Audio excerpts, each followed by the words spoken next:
Okay, this video is from the book Best Christian Art. This is going to be the art by me, Pete Rogers. This is going to be the art paintings of early Christianity, and it's only the best stuff. Okay, so here's a painting by El Greco from 1596. This is the Pentecost, when sort of like the Holy Spirit came down upon them and enabled them to speak in tongues, so to speak. That's what the fire is, to symbolize speaking in tongues, that they can now go and speak and tell everybody else about Christianity and convert them to the Christian faith.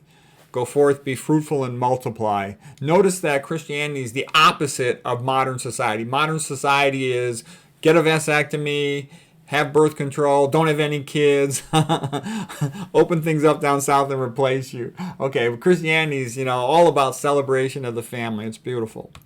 Okay. So this is the 1596 painting by El Greco, the Pentecost. Okay, here's another beautiful painting of Pentecost. This one by Jean Restout, the French artist. So El Greco was sort of a Spanish artist, but he was called the Greek. He's from Greece, I guess, originally. Pentecost by, I think so, I'm not sure of that, but I'm pretty sure. Okay, Pentecost by Jean Restout, 1732. 50 days after Easter, a flame, again, signifying the ability to speak in foreign tongues. And I kind of joke, it's a little bit like veganism. You learn all this stuff, you have the ability to go out and save the health of all these people. Tremendously beneficial. Jean Restout, he really had a nice use of lighting. It reminds me of Philippe de Champagne, some of the great French artists. Mary's in the center, all calm. The Virgin Mary, she's got the symbolism of the blue for heaven and the red for love and charity and the death of Christ. Okay, here's the next painting. That was figure 9-2. This one is The Seven Sacraments of the Church by Roger van der Weyden from 1450. In the Catholic Church, it provides a structure to life. There's baptism for the baby, somewhere in here. There's communion there for the weekends. I don't even like going for communion, but it's nice that they have it for the people who want to go to communion. There's the rites of the dead. There's the marriage ceremony. There's all the saints' feast days. So it provides a whole structure to the entire calendar. And we talked about that too, how it lights up the winter. Christmas takes, the middle of winter, a bleak time, and makes it the most joyful holiday of the year. This guy, Roger van der Weyden, him and Botticelli were the two greatest artists of the 1400s. This is magnificent. By the way, too, I would ask you, if anybody wants to be nice, you could please write a review of this on Amazon.com or give it a rating. I don't have any way to market these books, but for the people to see them, and I'm making it all free, so it's free to everybody here on the internet. You can just hit the print screen button on your computer and you can save a copy of these paintings. They're all, public domain paintings. Here's a beautiful painting of St. Peter's denial of Christ. Just as Christ had told him, before the rooster crows, you will deny me 3 times. And here he is, trying to say he doesn't know Christ after the crucifixion, afraid he's going to get in trouble. But he later, repented of that. He felt bad. We all make mistakes. We all wimp out on some things. And here's St. Peter preaching to the early Christians in the catacombs. This painting is by Jan Stuyka, the Polish artist from around 1900. And, the Polish people have a really strong sense of Christianity because they know it's what saved their butt from the commies, from the Russians, okay?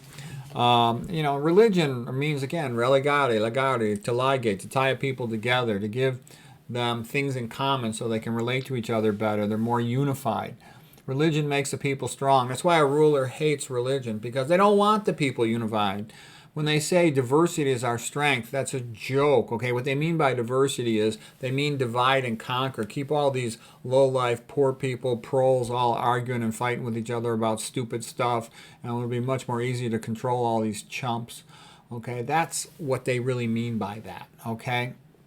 All right, so St. Peter preaching in the catacombs.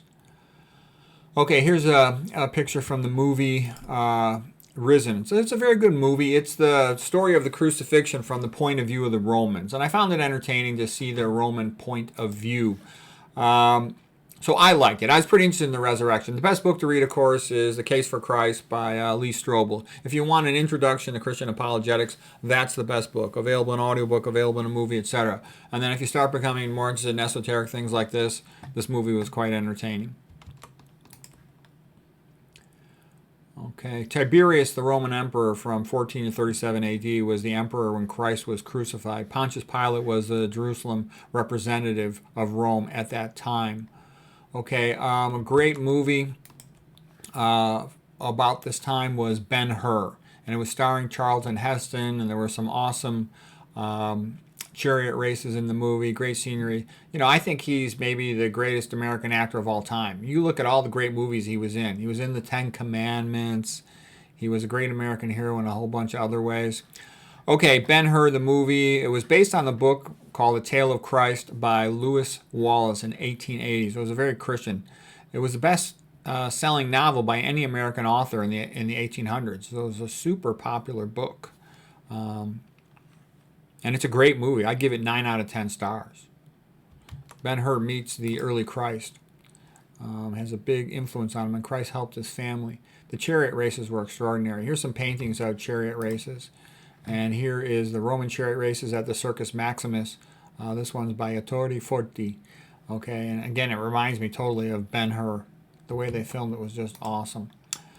Okay, here's another painting of chariot races. This is another one by Ettore Forti in 1897, public domain. The horses come charging through at Circus Maximus. Okay. Another painting of the chariot races. This one by Wm Bougereau. So it was rather incredible, the spectacles put on by the Roman people. Here's one picture from the movie The Robe. Now, the robe is also in the time of early Christianity, and this was, I like Richard Burton. He's a great actor. He was Marcellus, a Roman tribune, and this was his girlfriend Diana, who was played by Gene Simmons, and so he was actually part of the group of Roman men who had crucified Christ, and he felt terrible about it, and he apologized to Christ, and Christ forgave him. That's one of the great things about Christianity. The concept of Christianity enables people to all get along. And it was good for portraying the emperor of that time, which was Caligula. He was the Roman emperor from 37 to 41 AD. He was just crazy, despotic, really just about as bad as Nero in his own way. And you see the strong contrast between him and the Christians who were so good. Christians aren't perfect. Some of them are a pain in the butt, but they're 1,000 times better than they would be without Christianity. So what else is? So this movie was a decent movie. It's not a great movie. I give it 3 out of 5 stars, so 6 out of 10 stars. But it was still good. The old joke is Caligula had his horse be a member of the Roman Senate at that time. And why did he do that? Because he wanted things to be stable. Okay, stupid joke. Okay. But so this is good. Not as good as Quo Vadis either, but still it gives you this sense of the early Christians. And it's good for that reason. Okay, this Christianity took the world by storm. Okay, here is St. Peter, and this is a painting by Masaccio, the great Italian artist in the 1400s. This was from 1425, and the idea of it is St. Peter healing the sick, that all of these men were very sick, on the ground there, and St. Peter, as he walks by, they regain their ability to stand. And that was kind of like my thoughts, once I learned all this low-fat vegan diet, I figured I'm going to heal all these people, I'm going to have all these cures, they're going to be real grateful, they're going to give me money, my life's going to get better.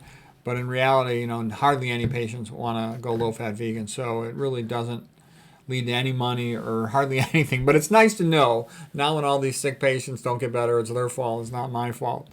So anyway, St. Peter walking by, healing the sick. Okay, here's the next painting, the famous Quo Vadis painting. Domine, Quo Vadis, Jesus, where are you going?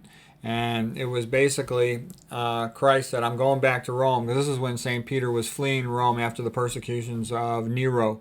And Christ said, because you refuse to do your duty, you have abandoned our people. I'm going to go back to be Rome to be crucified again. And St. Peter said, okay, I'm sorry, I'll go back to Rome. And here he's got the keys of the kingdom of heaven. So this is a nice painting by Annibale Carracci. Okay, I'll just show you one more painting here. Here's a good quote from the Petronius in the book Quo Vadis. He said, Greece taught us poetry and wisdom. Rome taught us about power. And Christianity taught us about love and forgiveness. Christianity really brought the idea of forgiveness on a wide-scale basis into human relationships and societies. And that's one of its greatest contributions. So here's the painting of the crucifixion of St. Peter. This one's by Caravaggio in 1601. And St. Peter basically said, I'm not worthy to be crucified upright, but like Christ. And so therefore he was crucified upside down. And so it's a rather stunning painting. It's another thing is a testament to the belief of the disciples in Christ. Okay, the 12 disciples, 11 of them ended up becoming martyred for Christianity, for Christ. And so what I'm saying is, except for John, St. John the Apostle, he had to take care of Mary. Says, Christ said, "For now you will be her son and take care of her." And then also he had to write one of the Gospels, and he had to write the book of Revelation, even though he was later at that time exiled to Patmos, the island of Patmos. So that's pretty strong testimony. 11 people would die for Christ. Okay, that's pretty impressive. The more when the more you read about the resurrection, the more you're like, wow, there really is all this evidence. You'd be surprised. So, anyways, we're gonna end there for today. I hope that was interesting.